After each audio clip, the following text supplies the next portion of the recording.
Want to stop juggling spreadsheets, calendars, and a dozen apps just to run your rentals? Lodgify makes it easy. It's an all-in-one toolkit for hosts. Build a direct booking website, automate guest messaging, and keep all your channels in sync. Running your rental business your way has never been simpler. And for Good Morning Hospitality listeners, you can get 20% off any yearly plan with code GMH20. Just check the link in the show notes to get started today. Welcome to Good Morning Hospitality, your one-stop shop for the latest news, noteworthy trends, and thought-provoking discussions across the industry. From hotels to short-term rentals to all things travel and hospitality, you'll find each episode equips you with the information that you need to start your week. Join us on Good Morning Hospitality every Wednesday, wherever you get your podcasts.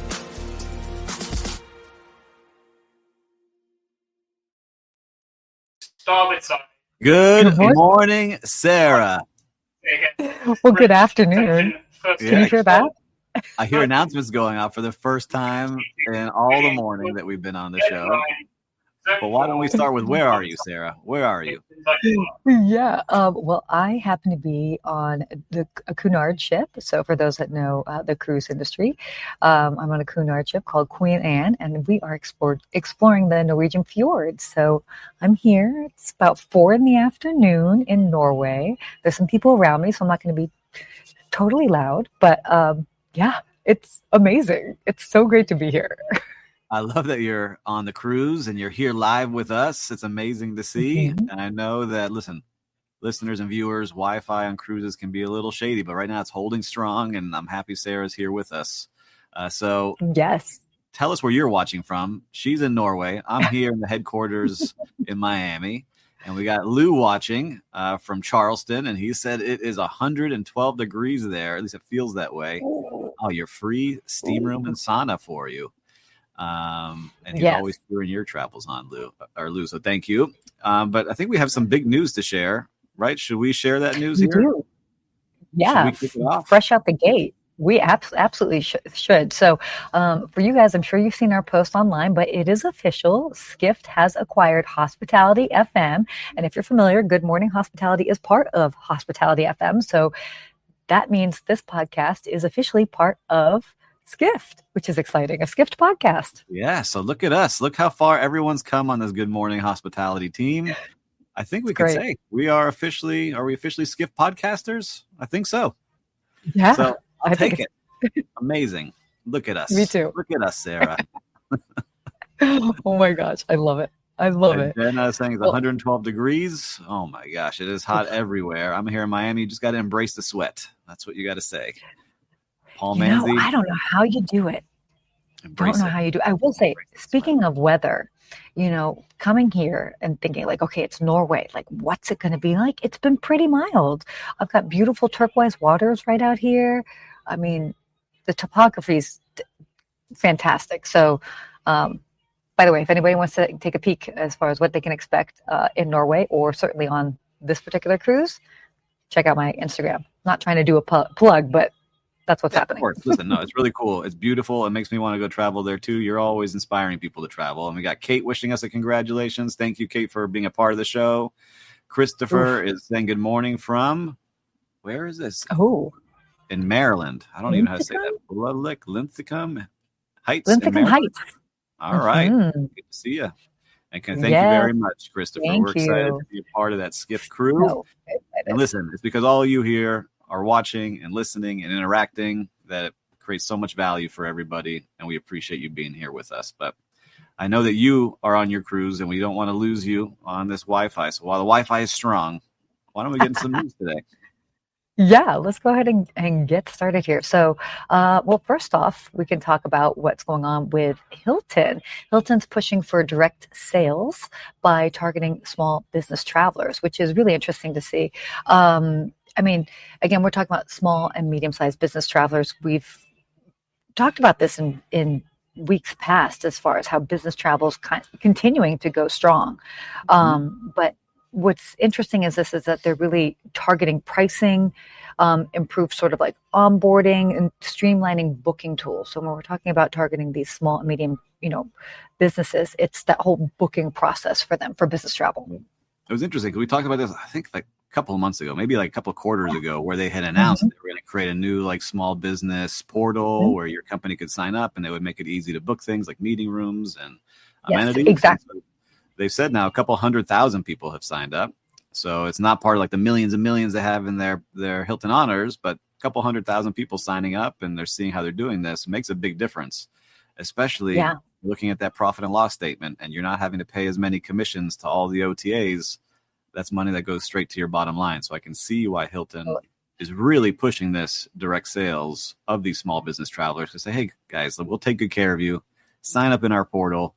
We know how to take care of small business. You don't need to go through and find the cheapest rates on Expedia or hotels.com or whatever it might be. But as an operator, you really start seeing the value of getting those direct bookings. Completely. And one of the reasons why they're really focusing on this, just for perspective, when it comes to all of Hilton's business bookings, small and medium-sized businesses actually account for 85% of all Hilton's business travel bookings. And to understand that, since that's up from 76% in 2019. So we're just really seeing more of this more small and medium-sized businesses are focusing on the travel aspect. So it's smart for them to really pay attention to that. And you see it too, like even in small business, and more I go to these conventions, you start seeing that people are making the deals happen in those rooms. It's Zoom and all the stuff that we've come to learn over the last couple of years is helpful with the videos. But when you get in person and you can shake somebody's hand and make a deal, that's what a lot of people are doing. So all these small businesses are traveling a lot. And I can just say from working on a project that we talked about of my project, like we have people, consultants and construction that are flying in and they need places to stay. And so we're working with different hotel groups just to get them rates that are consistent so we can count on that. So listen, we report it and we're also doing it here. So I love seeing what's going on. So maybe we have to sign up for Hilton's plan and see how it actually works. Maybe kind of check it out. All right. Well, speaking of Hilton, let's talk about the other hotel giant, Marriott. They have completed their CitizenM acquisition. By the way, side note, for the best rooftop bar with views in London, CitizenM by the Tower, the Tower Bridge, is definitely the place to be. So I was just at CitizenM, love that. So just a shout out to them by chance. But Marriott's officially acquired CitizenM, which if you guys haven't been to one of those properties, they're really known for being tech savvy, very tech forward, very design savvy, small rooms and a big focus on the common area space. So they're really fun properties. Yeah, they blew up here in Miami. There was 3 all of a sudden that came up, one in downtown, one in the Brickell area, and then one in Miami Beach, and they all are really fun and great. Like I enjoy going to them. You don't expect it. You don't really know what to think, but they encourage you to be in the lobbies, and they have like places to work from and cool bar areas and good artwork, and it's just a fun vibe every time you go through there. And what they do a good job on, which I think is part of actually the next story we will talk about soon, is that they make you feel like, all right, you've actually got some action going on in the lobby. So even though rooms are small, they're efficient and nice. They want you downstairs. They want you coming down and spending money down there. But look, I think I don't remember the exact amount of rooms. Let me click on here to see. It was a nice amount of rooms that could be coming in. So 37 open hotels. Good morning. From LA. They're spending $355 million with the 37 hotels that they're bringing in, and they're adding 8,700 rooms. So a nice addition. But they also talk about like they're adding so many brands. Marriott is, and part of that was that they're going to. Hold on, we hear the announcement. What's happening? Ooh, this is the bridge. All teams, you may now stand down. All teams, you may now stand down. All teams, you may now stand down. So for those that are familiar with Norway, we are in a place called Skjolden. And so we're still here, technically. We've got nice turquoise waters out here. But everybody should be getting back on the ship in about 20 minutes. So that's what's going on. Crowd coming in. And we got Lou saying Sarah's drink partner is now appearing. Well, Sarah has a full menu. Yes. Let's show us the menu. It had some Nordic drinks in there. What was it? Zodiac sign drinks? So I'm in a little like bar room area called the Chart Room, and it has this whole celestial design. But what was really cool is that they have these drinks, Zodiac cocktails. What's for Gemini? For those that can see that. For us? Oh, for Gemini. Oh, don't you worry. I was already all over that since we're practically birthday twins. Oh, where'd we go here? So Gemini had, this is fun. Where'd it go? I just saw it. Oh, it's called 1,000 Journeys. Like the wind that blows through the land, the free-spirited Gemini wants to know everything and everyone. Through that, such is the inspiration for this complex flavor combination that aims to please. So it's got, Cunard, actually, they have their own spirits and beer. So it has their Cunard Cellar Reserve Prosecco, Kakira African Gold Rum, 7 years, fresh squeezed lime juice, sugar syrup, and handcrafted pear cider reduction. Oh my gosh, get me one. I'm on the way. I'll see you guys there. I'm on the way. I love it. Wow. This is too funny. Well, anyhow, I like that we're interacting on the ship already. You guys are hanging out with us in our normal chats. But for Marriott, they were saying they got CitizenM coming, and they're worried because the Moxie is very similar, and they're trying not to cannibalize their business. But Marriott says, no, we're good at this. We know how to do this over and over again. But a lot of experts are worried that they're bringing in too many different brands. So what do you think? Yeah, they're different. They're going to be different. I actually think, because I'm a fan of the Moxie, and I'm also a fan of CitizenM, and I feel like the Moxie might be like, CitizenM might be targeted to a slightly older crowd and I should say, like, if Moxie really plays towards like 20s, early 30s, I feel like CitizenM might play towards 30s or like 40s. So they're similar, but I would feel like it would almost be like a graduation. Got it. All right. I see. I can see that. I can see that as I'm going through them. I like CitizenM better personally, so maybe that's why, because we're in our 40s. So we go from there. Don't tell everybody how old I am. Okay. I'm kidding. There is 53. Doesn't she look good for 53? It's amazing. The best. Oh my gosh, hilarious. All right. Well, this is a really great topic, and I know that we've touched on this before, but do you want to kind of lead this one off? Because I know that you're an interesting one. Like the title's a little deceptive, but it's actually a Wall Street Journal video, and I think Will, if we maybe put it in the comment section afterwards, a good video. It's 6 minutes long, and it's really talking about how hotel rooms are really being designed now. And this is not for the ultra luxe rooms, but what they're doing is they're saying, all right, here is a floor plan of a normal room. We want to shrink this room down from 350 square feet, which is like the same size of a normal hotel room, down to 174 square feet. And what do you take out of the room? And there's a lot of things like the mini bar that are traditional because it costs a lot to operate that, or taking out the standard desk that's in a room and getting a fold down and doing all different kind of things to a room, shrinking the room, but then making all the amenities way bigger. So you spend a little less money on the average nightly rate. So the ADR is lower in those hotel rooms, but you make up on the total spend because you want guests in the lobby or at the pool or at the workspace or whatever it might be. Just like CitizenM, we just talked about, is doing, like their model. So you see a lot of hotels doing this and taking things out of rooms. I don't know how I feel about that. What are some things that give me one thing that you don't want seen taken out of a room, and I'll give you one. I like mini bars. I'm a big fan of mini bars. I like that. Everybody knows I'm a big fan of certain hair dryers. I mean, that's not necessarily being taken out, but like, as a woman with hair, we need decent hair dryers. What are things I don't want? You know what? It doesn't bother me that there's less reading material in rooms. Like, I don't really need magazines and all of that. I'm not really fussed with that. Well,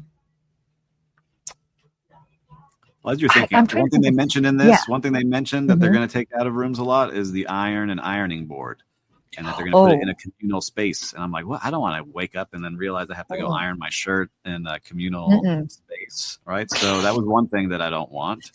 And viewers and listeners, what's something for you out there that you are seeing coming out of rooms that you don't want to come out? Let us know. Aside from the iron and ironing board, I love it when a hotel has a steamer in the room, because that's so simple. So that's obviously not all hotels. Most have the iron and ironing board, but I don't know. Well, Christopher says Sarah wants to keep the robe. We know that. Sarah loves a good robe. I was in a robe earlier today, guys. She's actually done a show in a robe. Kate is saying she's now noticing all the hair dryers now that you've highlighted this. So layering distinctions. Oh, I washed my hair this morning and I had it on low, user error. And I was like, my hair will never dry. It was just like, Yeah. I was like, what is this? Started working now. Ooh, extra pillows. Extra pillows, yeah. Christopher saying business need the iron and board. Yes, they do. So it was weird in that video that they were talking about taking that out of the rooms, but they're trying to see like what you can take out of the room and still keep it feeling like you have enough. It's an interesting video. Not everything I agree with, but there's something that I may be using in our little project, which is instead of checking in at the front desk, you check in at the bar, right? And so like some of these boutique hotels, like it gives you that sense of arrival, like there's some action in a place that you've already arrived in. But that could backfire if it is a busy bar and you can't get checked into your room, right? So all different places and all different styles, but it's interesting to see how things are evolving. So for us, we've got the next story here. And Sarah, I don't know if you can hear us. Oh, yeah. You're back. So the next story we've got, you hear me now? I'm back. I hear you. TripAdvisor announces 2025's attractions and experiences, their top ones. And this time, viewers and listeners, we actually have the list ready. Okay, because last time we did a big announcement of the top hotels, we couldn't find the list. But we're professional. We're prepared. We'll give you the top 3, and this is for the world, rated by TripAdvisor. And number 1 in the world is Basílica de la Sagrada Familia, the church in Barcelona, Spain, is number 1. Number 2, can you guess it, Sarah? Ooh, number 2. I think it's in the world. I think it's where I'm going to be in 5 days in Paris, the Eiffel Tower. At the top of the Eiffel Tower, you'll see Sarah doing the next podcast. And number 3 was the biggest surprise to me. Listeners and viewers, you get a chance to guess right now before I announce it. What do you think the number 3 attraction in the world is, according to TripAdvisor reviews? Nerd alert. NASA Kennedy Space Center. NASA Kennedy Space Center in Merritt Island here in Florida. And you know what? I've never been. I'm a Florida guy. I have to get over there. I don't know how my parents never took me. Parents, what happened? I got to get over there with my kids and show them. I think I went when I was like 12. So, but some of the others. Right? Yeah, totally. Rome's Colosseum, which obviously, as we know, 2 weeks ago I was there. The Dubai Desert Adventure, great. I've done that too. One of my favorite things that we've both done. Angkor Wat. Another thing, and actually what ties into what I was just at, the BLLA, the Women in Travel event that I was at in Los Angeles. I had a conversation with another Sarah from TripAdvisor, and she was saying food tours are the highest booked things on TripAdvisor experiences. So they also talk about doing a Manhattan food tour, but there's one in Spain, I think in Barcelona, that's highly, highly booked. So people really want more experiential things. And if it involves food, the better. Yes, more the better. Through the neighborhood, I think a lot of that people like it because it's fun. Like you get to see the neighborhood on foot, try some food. And we got someone, CPFRO3 on YouTube saying was going to go over to Kennedy this past weekend, but plans fell through. Well, hey, now you know it's the number 3 place in the world to go visit. Go make it happen. We have to talk. We have to talk about what Christopher and Lou just said. Buc-ee's, really? I'm seeing Buc-ee's show up everywhere now. Everyone loves this gas station, and they're a giant. Have you been to Buc-ee's? No, they don't have one in Florida. I've just seen pictures and videos of it now that it seems to be popping up everywhere. You were just in Texas. Tisk, tisk. You didn't stop by Buc-ee's. To be fair, I don't think I've ever been in a Buc-ee's. So I don't know. I want some of the snacks. The snacks look delicious in Buc-ee's. So if anyone from Buc-ee's is watching and you want to do a live show from Buc-ee's with some snacks, I'll be down. I'll go. Into it. All right. Good stuff from TripAdvisor. What do you got next for us, Sarah? Okay, so JetBlue is expanding their travel tech platform, which is pretty interesting. So really pretty much what was interesting about this is it was kind of like hours after the Department of Transportation gave JetBlue the green light for its partnership with United. Executives said that they're looking to expand its travel tech platform to include more airlines, other travel companies. So we're talking about travel packages, and they're really trying to be forward thinking with all of that. So I've always been a fan of JetBlue. I love this. They're going to have these sort of new tools that will be targeting bundled bookings, vacation packages, travel insurance, all of that. So smart move on their part. No, it's very cool. But again, you see people trying to go to one place. So I don't want to shop in one place. I don't have to jump through all these hoops. So I like seeing that they're doing it. But again, we go back to what Hilton is trying to do. We want you to book direct. But JetBlue's like, no, you book with us, and we get the commission from sending you over to that hotel that you're staying at. So It's always interesting to see how the industry, the levers of different businesses go up and down to see how they can make more and then compete with others. So very cool to see. But I've never been on JetBlue. I don't think I've never flown on it. So we should probably take a moment to even just talk about that. The fact that there is this JetBlue United partnership. I've been on both. I am a fan of JetBlue. I think that they do a fantastic job. Even their JetBlue Mint, which is their sort of like first class, business class programming. They do a really good job. They have a fun personality. They've got great snacks. I understand the partnership as far as it being strategic. So then they have access to more airports. But as far as like a brand, the guest experience, I personally find to be very different. So that will be interesting. I recall you trashing United here on this show. Trashing is a strong word, but let's just say I was. You gave it a thrashing. Then is how I would. Yes. There's room for improvement from the customer service perspective. The pilots, all amazing. I just had drinks with a United pilot, so Oh, interesting. Let's see what we're learning about Sarah here. The plot thickens. The plot thickens. Lou was there. She did trash United. Thank you, Lou. Wow. Thanks, Lou. Yeah. Thanks. Just he remembers. Throw me under the plane.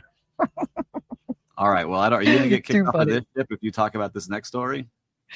No, but I think you should talk about it mainly, and I'll chime in. All right. Well, Royal Caribbean plans loyalty overhaul amid a rise in last-minute bookings. So Royal Caribbean is adjusting to a spike in spontaneous travel.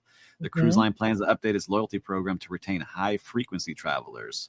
So really, I see this also in hotels and in vacation rentals right now. Everything is being booked last minute, and it's so hard to plan ahead of time. And so for listeners and viewers out here, I'm not sure about your hotel or your hospitality business, but are you seeing a lot of last minute bookings? Because it is across the board everywhere. And it is so hard to staff because you go into the month seeing that you're 30% behind where you were this time last year. And you have to adjust to that ahead of time so you don't lose money. But then all of a sudden people are booking in the day for tomorrow and you're getting those bookings and you have to scramble to find staff. So it's really interesting to see that now Royal Caribbean is seeing that. And they're saying, hey, let's get you into our loyalty program and try to reward you for booking ahead of time or getting more frequent so they can plan ahead. What do you think, Sarah? Are you seeing that yourself too? Because you do a lot of last minute bookings, don't you? I do. Also, most of my travel is for work.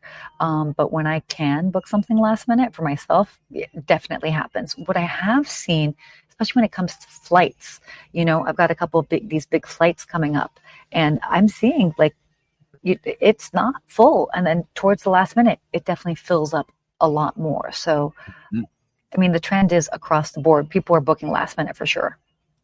Yeah, as I continue. So I was just talking to a bunch of hotels down here in Miami Beach and Miami, and they're seeing it too. Our vacation rentals, we have so many now spread out across the city and now other states. And we're like, man, we are just slow today. And then last minute, someone books and every weekend is filled. But it's just like, oh, man. So it's hard to do revenue management. It's hard to adjust to those things. So I like to see what Royal Caribbean does. And I'm curious to see their reports once they start to get this sustained. Yeah. I see Lou saying maybe it's that their ships are too big.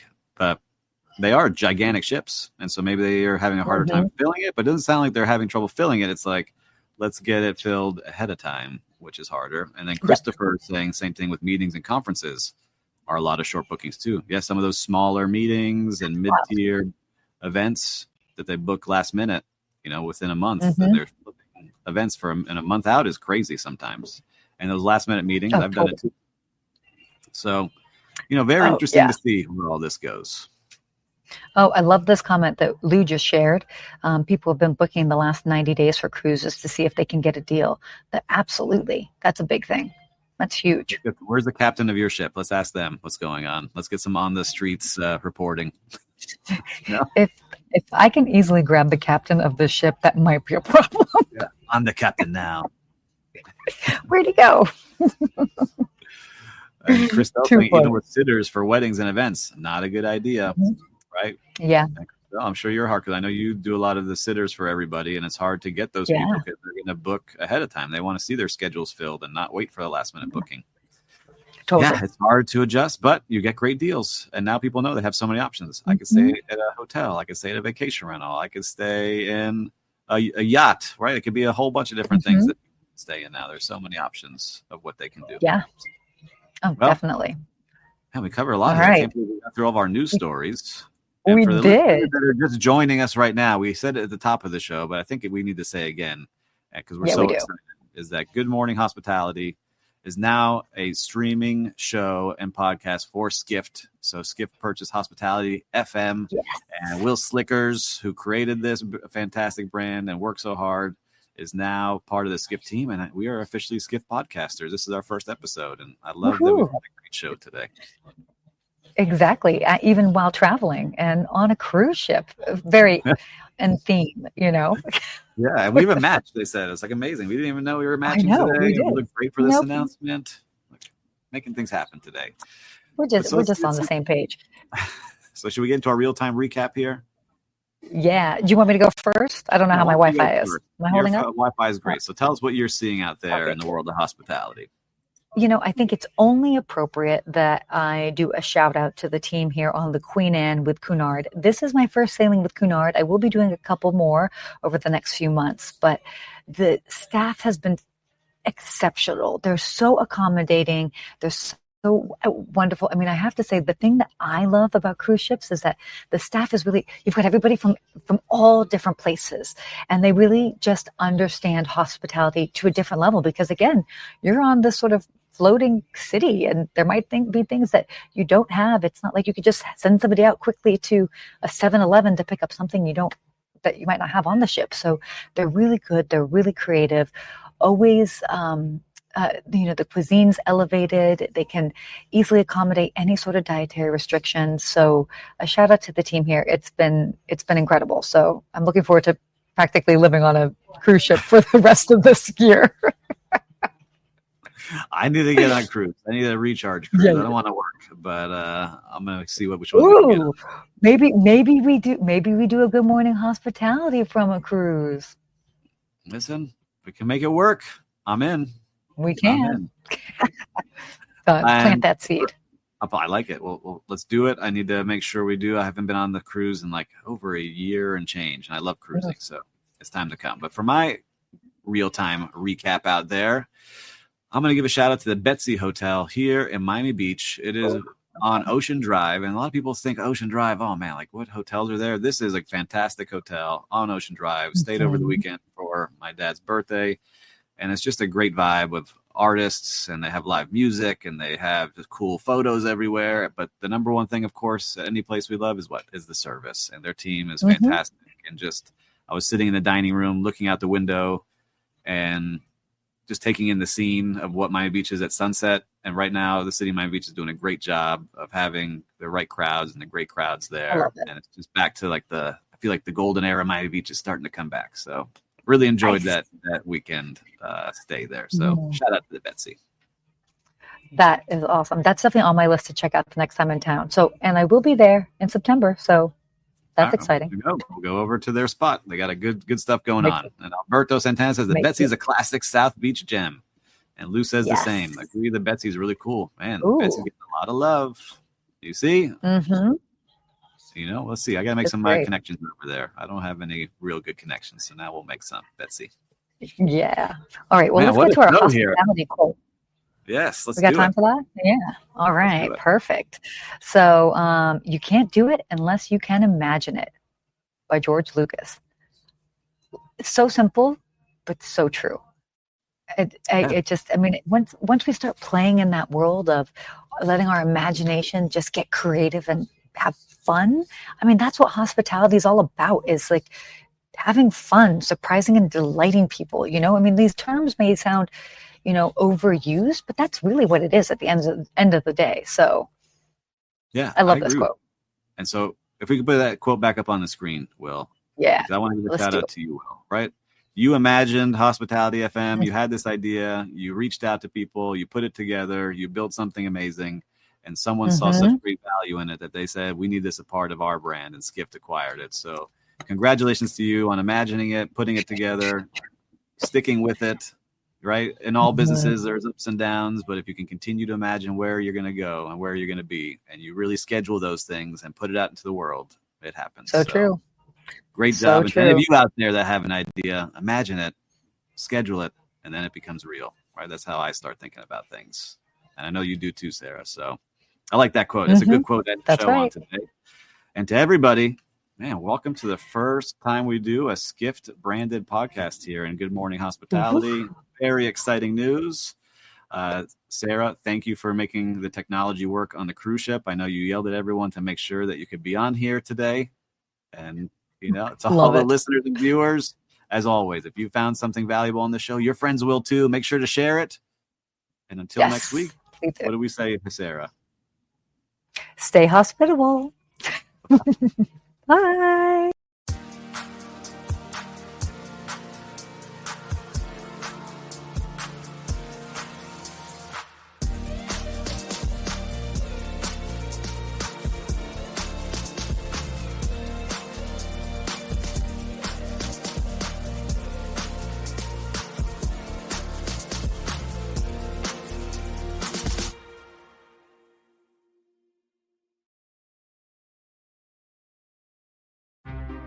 Want to stop juggling spreadsheets, calendars, and a dozen apps just to run your rentals? Lodgify makes it easy. It's an all-in-one toolkit for hosts. Build a direct booking website, automate guest messaging, and keep all your channels in sync. Running your rental business your way has never been simpler. And for Good Morning Hospitality listeners, you can get 20% off any yearly plan with code GMH20. Just check the link in the show notes to get started today.